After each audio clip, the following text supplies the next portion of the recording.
ലീഗിന്റെ വീടുകളെല്ലാം പണി പൂർത്തിയായി കഴിഞ്ഞിരിക്കുകയാണ്. ഇതാ തിങ്കളാഴ്ച കയറിക്കൂടൽ നടക്കുന്ന ഒരു വീട്ടിലാണ് നമ്മളിപ്പോൾ ഉള്ളത്. ആ വീട് കണ്ടില്ലേ, സോഫ സെറ്റി എല്ലാം പിടിപ്പിച്ചു. ഇതാ താഴെ TV കൊണ്ടുവച്ചിട്ടുണ്ട്. ഒരു പൂജാമുറി, റെഡിമെയ്ഡ് ആയിട്ടുള്ള പൂജാമുറി സെറ്റ് ചെയ്തിട്ടുണ്ട്. കസേരകളും സോഫ സെറ്റിയും, ഡൈനിങ് ടേബിള്, കസേരകൾ, സംവിധാനങ്ങൾ. അതുപോലെ തന്നെ ഇതാ രമ്യ എന്ന് പറയുന്ന ചേച്ചിൻ്റെയാണ് ഈ വീട്. TV പിടിപ്പിക്കാനുള്ള നല്ല മനോഹരമായ ഒരു ഏരിയ പിടിപ്പിച്ചിട്ടുണ്ട്. ഇപ്പോൾ എന്താണ് പറയാനുള്ളത്? നല്ലൊരു സന്തോഷമായ എന്തൊക്കെ സൗകര്യങ്ങളാണ് ഇവിടെ ഒരുക്കിയിട്ടുള്ളത്? നമ്മളെല്ലാ സൗകര്യവും നമ്മളെല്ലാം പണിയും തീർന്നതാണ്. നമ്മളപ്പോൾ തിങ്കളാഴ്ച കയറിക്കൂടാനുള്ള ഒരു ഒരുക്കത്തിലാണ്. തിങ്കളാഴ്ച പുലർച്ചയ്ക്കാണ് ഗണപതി ഹോമം, അത് പാലുകാച്ചലും വൈകുന്നേരമാണ് നമ്മളെ പരിപാടി. 20 ആളെ വെച്ചിട്ട് ഒരു കുടുംബത്തിൽ നിന്ന് 20 ആളെ വെച്ചിട്ടുള്ള പരിപാടി. ഇവിടെ നമ്മൾ എന്തൊക്കെ ഇപ്പോൾ സെറ്റ് ചെയ്തിട്ടുണ്ട്? നമ്മൾ പിന്നെ TV യൂണിറ്റ്, കിച്ചൺ കബോർഡിൻ്റെത്, പിന്നെ ഒരു കട്ടിലൊരു അലമാറി നമ്മൾ സെപ്പറേറ്റ് ഉണ്ടാക്കിയതാണ്. നമ്മളൊരു ഇഷ്ടത്തിന് നമ്മളൊരു വീടല്ലേ, ഒരു ആഗ്രഹപ്രകാരം നമ്മൾ ചെയ്തതാണ്. എല്ലാ സ്വാതന്ത്ര്യം അവർ തന്നു. എല്ലാം നമുക്ക് വേണ്ടതെല്ലാം ഒരു താക്കോല് എന്നൊക്കെ പറഞ്ഞിട്ടുണ്ടെങ്കിൽ നമുക്ക് എന്ത് വേണമെങ്കിലും നമ്മളെ വീട്ടിനുള്ളിൽ ചെയ്യാന്ന് അവർ പറഞ്ഞിട്ടുണ്ടായിരുന്നു. പിന്നെ ഈ വീടിന്റെ ഡിസൈൻ തന്നെ എല്ലാവരും ഭയങ്കരമായിട്ട് നിങ്ങൾക്ക് വല്ലാതെ ഇഷ്ടപ്പെട്ടോ? നമുക്ക് ഇഷ്ടപ്പെട്ടു. ഇത് പറഞ്ഞാൽ നമ്മളൊരു എല്ലാവരും ഒന്നിച്ച് ഇപ്പം നമ്മളെ കൂടെ ഉള്ളവരാരും അങ്ങനെ ഇല്ല. നമ്മളെന്നാലും തൊട്ടടുത്തുള്ളവരൊക്കെ ഉണ്ട്.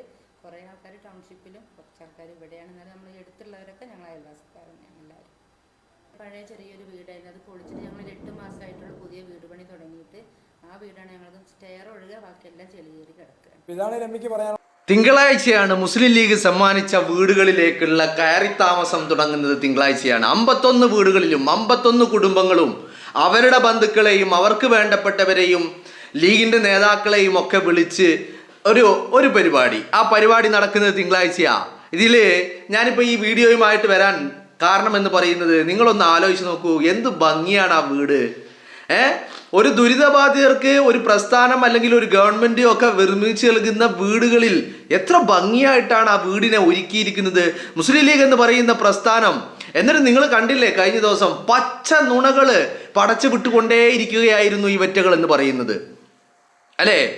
ഈ ദുരിതബാധിതർ അവരുടെ രീതിയിൽ ഒരു പരിപാടി നടത്തുമ്പോൾ ആ പരിപാടിയിൽ അവരുടെ ബന്ധുക്കൾ, അവർക്ക് വേണ്ടപ്പെട്ട ആളുകളെയൊക്കെ ക്ഷണിച്ചൊരു പരിപാടി നടത്തുമ്പോൾ ആ പരിപാടി ഇവരെല്ലാവരും കൂടി നടത്തുന്നു. എന്നിട്ട് അവർ ഒരു ഗ്രൂപ്പ് ഉണ്ടാക്കി, ഒരു കമ്മിറ്റി ഉണ്ടാക്കി, ഒരു വാട്സപ്പ് ഗ്രൂപ്പ് ഉണ്ടാക്കി, അതിൽ ചർച്ച ചെയ്ത് അവർ കാര്യങ്ങളൊക്കെ ഏൽപ്പിച്ച്, ഫുഡ് ഏൽപ്പിച്ച്, ബാക്കിയുള്ള ഇവന്റ് മാനേജ്മെന്റ് ഏൽപ്പിച്ച് ഒക്കെ ചെയ്തിട്ട് അവരിത് ചെയ്യുമ്പോൾ അതിൽ അവർ എത്ര രൂപയാണ് ഓരോരുത്തരും എടുക്കുന്നത് എന്നുള്ള ചർച്ചകൾ വന്നപ്പോൾ അത് ലീഗ് നിർബന്ധിച്ച് പണം പിരിക്കുന്നു എന്നുള്ള രീതിയിൽ വാർത്ത നൽകാൻ ഉളുപ്പില്ലാത്ത ഒരു കൂട്ടം കൃമികീടങ്ങളായിട്ടുള്ള പിണറായി വിജയന്റെ അടിമകള്, ആ അടിമകൾ നടത്തിയ ആ വ്യാജങ്ങൾക്ക് ഈ പറയുന്ന ദുരിതബാധിതർ തന്നെ മറുപടി പറയുന്നത് കാണുകയാണ്, അല്ലേ? ഇപ്പോ എനിക്ക് അതിനേക്കാളൊക്കെ ഏറെ സന്തോഷം, രമ്യ ചേച്ചിയുടെ വീട്ടില് 24-ന് പുലർച്ചെ തിങ്കളാഴ്ച രാവിലെ 4 മണിക്ക് അവിടെ ഗണപതി ഹോമം നടക്കുകയാ. ഗണപതി ഹോമം അവരവരുടെ വീടുകളിലേക്ക് കയറുന്നതിന് മുമ്പ് പ്രാർത്ഥനാ ചടങ്ങ് 4 മണിക്ക് ഗണപതി ഹോമം. ലീഗ് കൊടുത്ത വീട്ടുകളിൽ ഗണപതി ഹോമവും നടക്കുന്നുണ്ട്, മൗലൂദും നടക്കുന്നുണ്ട്, അന്ന് വൈകുന്നേരം പരിപാടിയും നടക്കുന്നുണ്ട്. ഇതിൽ പരം സന്തോഷം പ്രസ്ഥാനത്തെ, ഈ ഹരിത പതാകയെ നെഞ്ചോട് ചേർത്തവന് മറ്റെന്ത് വേണം, അല്ലേ? വ്യാജങ്ങള് എന്ന് പറഞ്ഞാൽ ലീഗിന് മുന്നിൽ തോറ്റ അടിമ സഖാക്കള്, കൃമികീടങ്ങള്, പച്ച നുണകൾ വിളമ്പിക്കൊണ്ടിരിക്കുകയായിരുന്നു. അതല്ലേ നമ്മൾ കണ്ടത്? പച്ച നുണ ഇങ്ങനെ വിളിച്ചു പറഞ്ഞുകൊണ്ടേയിരിക്കുകയായിരുന്നു ഈ അടിമ സഖാക്കള്. അപ്പൊ നിങ്ങളൊന്ന് ആലോചിച്ച് നോക്കൂ, എത്രമാത്രം വൃത്തികെട്ട ഏർപ്പാടാണ് ഇവർ ചെയ്തുകൊണ്ടിരുന്നത്, അല്ലേ? നിങ്ങൾ ഇപ്പൊ ആ വീട് കാണാൻ തന്നെ എന്തൊരു ഭംഗിയാ. ഈ വീട് കിട്ടിയ ഒരു ഗുണഭോക്താക്കളിൽ ഒരാളാണ് രമ്യ ചേച്ചി. ലീഗ് എല്ലാ സ്വാതന്ത്ര്യവും 28-ന് താക്കോല് കൊടുത്തപ്പോൾ അവരോട് പറഞ്ഞു, താക്കോല് കൊടുത്തു, പേപ്പർ കൊടുത്തു, എന്നിട്ട് പറഞ്ഞത് 20 വർഷം വരെ നിങ്ങൾ ഇത് കൈമാറ്റം ചെയ്യാനോ അല്ലെങ്കിൽ മറ്റുള്ള എന്തെങ്കിലും ഒരു ഏർപ്പാട് ചെയ്യാനോ നിങ്ങൾക്ക് പറ്റില്ല എന്നല്ല പറഞ്ഞത്. ആ താക്കോല് കൊടുത്തപ്പോൾ പറഞ്ഞു, ഈ സെക്കൻഡ് മുതൽ ഇത് നിങ്ങളുടേതാണ്, നിങ്ങളുടേത് മാത്രം, എന്തും ചെയ്യാം എന്നുള്ള രീതി. അപ്പോൾ വീട് കൊടുത്തപ്പോൾ അതിലെന്താക്കി, ഈ പറയുന്ന ദുരിതബാധിതര് ഒരു എക്സ്ട്രാ കിച്ചണിൽ ചില കബോർഡുകൾ ഒന്ന് വെച്ചു. ഇപ്പൊ ഒരു റെഡിമെയ്ഡ് പൂജാമുറി വേണ്ടവര് അത് വെച്ചു. പിന്നെ ചില ആളുകൾ ചില TV സ്റ്റാൻഡുകളൊക്കെ വെച്ചു. TV വെക്കാൻ ഒരു പ്രത്യേക സജ്ജമാക്കാറുണ്ടല്ലോ, അതുപോലെ ഇതൊക്കെ വെച്ചു എന്നല്ലാതെ ബാക്കി എല്ലാം ലീഗ് കൊടുത്തു. എന്ന് പറഞ്ഞാൽ ചില മോഡിഫിക്കേഷനുകൾ അങ്ങനെ ഉണ്ടല്ലോ, നമ്മളിപ്പോൾ കാറ് ഷോറൂമിൽ നിന്ന് ഇറക്കിയിട്ട് കൊണ്ടുവന്ന് മോഡിഫൈ ചെയ്യും, ചില അലോയ് വീല് കയറ്റും, അല്ലെങ്കിൽ അങ്ങനെ ചില കാര്യങ്ങളൊക്കെ നമ്മൾ നടത്തും. അതുപോലെ ചില മോഡിഫിക്കേഷനുകൾ ദുരിതബാധിതർ നടത്തി എന്നുള്ളത് ഒഴിച്ചാൽ ലീഗ് എല്ലാ സ്വാതന്ത്ര്യവും കൊടുത്തു. പൂർണ്ണമായിട്ടുള്ള ഉടമസ്ഥാവകാശം ലീഗ് നൽകി. അതാണ് ഈ വീടിൻ്റെ ഒരു പ്രത്യേകത, ഏറ്റവും വലിയ പ്രത്യേകത അതാ. എല്ലാ അർത്ഥത്തിലും കഴിഞ്ഞ ഫെബ്രുവരി 28-ന് താക്കോല് കൈമാറിയപ്പോൾ, പേപ്പറുകൾ ആധാരമടക്കമുള്ള ഇതിൻ്റെ രേഖകൾ കൈമാറിയപ്പോൾ ലീഗ് എന്ത് ചെയ്തു? പൂർണ്ണമായിട്ടുള്ള ഉടമസ്ഥാവകാശം കൂടി നൽകി. ഒരേ പ്രതീകാത്മകമായ ഉടമസ്ഥനല്ല, എല്ലാ അർത്ഥത്തിലും പൂർണ്ണമായിട്ടുള്ള ഉടമസ്ഥാവകാശം കൂടി ലീഗ് അവർക്ക് അവിടെ അനുവദിച്ചു കൊടുത്തു, വകവെച്ചു കൊടുത്തു എന്നുള്ളതാണ് അതിൻ്റെ ഏറ്റവും വലിയ പ്രത്യേകത എന്ന് പറയുന്നത്. ലീഗ് അല്ലാതെ മറ്റാരുണ്ട്? അപ്പോൾ ലീഗ് എന്ന് പറയുന്ന ഈ പ്രസ്ഥാനത്തിന് മുന്നിൽ കേരളത്തിലെ പിണറായി വിജയൻ സർക്കാർ പോലും മുട്ടിടിച്ച് വിറച്ച് തോറ്റ് തുന്നം പാറി നിൽക്കുമ്പോൾ പിന്നെന്താ വഴി? വീട് വെച്ച് നൽകിയിട്ട് പരാജയപ്പെടുത്താൻ കഴിയുമോ നോക്കി, അതിന് സാധിച്ചില്ല. പിന്നെന്താ? പിന്നെ പച്ച നുണ വിളിച്ചു പറയുക, വ്യാജങ്ങൾ പ്രചരിപ്പിക്കുക, നുണകൾ വിളിച്ചു പറയുക. എന്നിട്ട് നമ്മളൊക്കെ ഇത് പറയുമ്പോൾ എന്താ പ്രശ്നം? ഇത് പറയുമ്പോൾ ഈ കൃമികീടങ്ങൾ തെറിവിളിയാ, അധിക്ഷേപമാ. രാഷ്ട്രീയം പറയാൻ ഇറങ്ങുമ്പോൾ രാഷ്ട്രീയം പറയണം, ആദർശപരമായി രാഷ്ട്രീയപരമായി നേരിടാൻ അത് കഴിയില്ല. ഇവർക്ക് ഇത്രയും കാലം അവർക്ക് സാധിച്ചിട്ടില്ല. മനസ്സിലായില്ലേ? TP ചന്ദ്രശേഖരൻ മുതലിങ്ങോട്ട് എണ്ണിക്കഴിഞ്ഞാൽ അത്രയും ആളുകളെ കൊല വിളിച്ചതിൻ്റെ കാരണം എന്തായിരുന്നു? രാഷ്ട്രീയപരമായി ആദർശപരമായി നേരിടാൻ കഴിയാതെ വന്നപ്പോഴാണ് കായികപരമായി നേരിട്ടത്. അതിപ്പോൾ ഈ തെരഞ്ഞെടുപ്പ് കഴിഞ്ഞിട്ട് ഈ വടകരയുടെ പ്രദേശങ്ങളിൽ നമ്മൾ വീണ്ടും കണ്ടുകൊണ്ടിരിക്കുക. ഇനി ഇതിനും സാധിക്കാതെ വന്നാലോ? വ്യക്തി അധിക്ഷേപം നടത്തുക, തെറി വിളിക്കുക, പൂരത്തെറി വിളിക്കുക. ഇതാണ് ഇവരുടെ രീതി എന്ന് പറഞ്ഞാൽ സഖാക്കളെ സംബന്ധിച്ചിടത്തോളം, ഈ കൃമികീടങ്ങളെ സംബന്ധിച്ചിടത്തോളം എന്താ? ലീഗിന് മുന്നിൽ ഇങ്ങനെ തോറ്റു തുന്നം പാറി ഉടുതുണി ഉരിഞ്ഞു പോയവന്റെ അവസ്ഥ. പൊതുമധ്യത്തിൽ ഉടുതുണി എരിഞ്ഞങ്ങ് പോയാൽ എന്തായിരിക്കും നമ്മുടെ സിറ്റുവേഷൻ? അതാണ് സഖാക്കളുടെ അവസ്ഥ.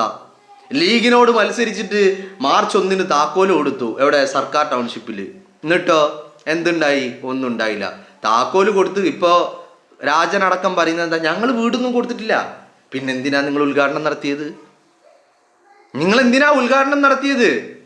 എന്ത് കാണാനാ ഉദ്ഘാടനം നടത്തിയത്? അപ്പോൾ അതവിടെ നിൽക്കട്ടെ. എന്താണെങ്കിലും എൻ്റെ പാർട്ടി, ഈ പ്രസ്ഥാനം, ഹരിത പതാക നെഞ്ചിലേറ്റിയവന് അഭിമാനിക്കാൻ ഇതിലേറെ എന്ത് വേണം, അല്ലേ? അപ്പോൾ രമ്യേച്ചിയുടെ വീട്ടിൽ മുണ്ടക്കൈ ദുരിതബാധിതയായിട്ടുള്ള രമ്യേച്ചിയുടെ കുടുംബത്തിന് ലഭിച്ച രമ്യേച്ചിയുടെ വീട്ടിൽ ഇതേ തിങ്കളാഴ്ച രാവിലെ 4 മണിക്ക് ഗണപതി ഹോമവും നടക്കുന്നുണ്ട്. ഇനി തിങ്കളാഴ്ച വൈകുന്നേരം അവിടെ പോയിട്ട് അവിടെ മൗലൂദ് ഉണ്ടായി, ഇവിടെ മറ്റേതുണ്ടായി, മറ്റൊന്നും ഉണ്ടായില്ല, പൂജയും കർമ്മങ്ങളൊന്നും ഉണ്ടായില്ല എന്ന് പറയണ്ട. ഇത് അഡ്വാൻസ് ആയിട്ട് പറയുന്നത് രമ്യേച്ചിയുടെ വീട്ടിൽ രാവിലെ 4 മണിക്കാ. ഇനിയിപ്പോൾ അത് ഞങ്ങൾ കണ്ടിട്ടില്ല, അതുകൊണ്ട് അത് ഉണ്ടായില്ല എന്ന് ഈ അടിമകള് പച്ച നുണ വിളിച്ചു പറയും, അല്ലെങ്കിൽ ലീഗ് അതിന് സമ്മതം കൊടുത്തില്ല എന്ന് പറയും. അപ്പം നിങ്ങൾ കണ്ടില്ലേ, ലീഗ് കൊടുത്ത വീട്ടിൽ പൂജാമുറി അടക്കമുണ്ട്. ആ ലീഗ് കൊടുത്ത സ്വാതന്ത്ര്യമാണ് ലീഗ് കൊടുത്തപ്പോൾ പറഞ്ഞത്, ഇനി ഞങ്ങൾക്കിതിൽ റോളില്ല, ഇനി നിങ്ങളുടേതാണ്, നിങ്ങളുടെ ഇഷ്ടത്തിന് എന്ത് വേണമെങ്കിലും ചെയ്യാം. മനസ്സിലായില്ലേ? അതേ ലീഗ് കൊടുത്ത വീട്ടിൽ ഗണപതി ഹോമവും നടക്കും, മൗലൂദും നടക്കും, വീട്ടിൽ കൂടലും നടക്കും. തിങ്കളാഴ്ച മുതൽ 51 കുടുംബങ്ങൾ അവിടെ കയറി താമസം തുടങ്ങുകയാ. അപ്പോൾ വീട് കൊടുക്കുക മാത്രമല്ല, അവരവിടെ കയറി താമസിക്കും. ഇതിൽ പരം ആ മനുഷ്യര് മനസ്സ് നിറഞ്ഞ് സന്തോഷിച്ച് സമാധാനത്തോടു കൂടി അവര് കണ്ണുകൾ കൊണ്ട് കണ്ട, അവരുടെ നഗ്നനേത്രങ്ങൾ കൊണ്ട് കണ്ട ആ ഒരു വലിയ ദുരന്തത്തെ മറികടക്കാൻ അവർക്ക് പ്രചോദനമാകുന്ന രീതിയിൽ അവരെ ജീവിതത്തിലേക്ക് തിരിച്ചു കൊണ്ടുവരാനുള്ള എല്ലാ വഴിയും ലീഗ് ചെയ്തു എന്ന് പറഞ്ഞാൽ ലീഗ് ആത്മാർത്ഥമായി ചെയ്തു എന്ന് പറഞ്ഞാൽ ലീഗ് ചെയ്ത് പൂർത്തീകരിച്ചു. ലീഗ് മാതൃകയായി. ലീഗിനെ പരാജയപ്പെടുത്താൻ പലരും, അല്ലേ, പണി തുടങ്ങിയപ്പോൾ സ്റ്റോപ്പ് മെമ്മോ പോലുള്ള പല കാര്യങ്ങൾ. ആദ്യം പിണറായി വിജയന്റെ വക ഒരു ഇമ്മ വരപ്പിക്കൽ. എന്ത്? ഞങ്ങൾ സ്ഥലം തരാ, ഭൂമി തരാ. കൊടുത്തോ? വിജയം കൊടുത്തോ? ലീഗിനോടും കോൺഗ്രസിനോടും പറഞ്ഞു ഞങ്ങൾ ഭൂമി തരാ. കൊടുത്തോ? എന്നിട്ട് കൊടുത്തില്ല. ഭൂമി കൊടുത്തില്ല. അപ്പോ അവിടെ ലീഗ് എന്നിട്ട് സ്വയം ഭൂമി ഏറ്റെടുക്കും എന്ന് പറഞ്ഞാൽ ലീഗിനെ പരാജയപ്പെടുത്താൻ പല കളികൾ.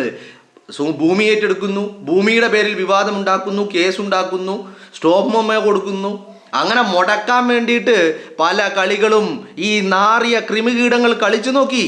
പക്ഷേ ലീഗ് അത് പോരാട്ടത്തിന്റെ വീര്യവും നിലപാടും ആദർശവും നട്ടല്ലും മറ്റൊന്നാ പോരാളിയുടേതാ. തോറ്റുകൊടുക്കാൻ തയ്യാറായിരുന്നില്ല. പണി പൂർത്തിയാക്കി, കൈമാറി, ഫുൾ 100% കംപ്ലീറ്റഡ് എന്നുള്ള രീതിയിൽ സന്തോഷം.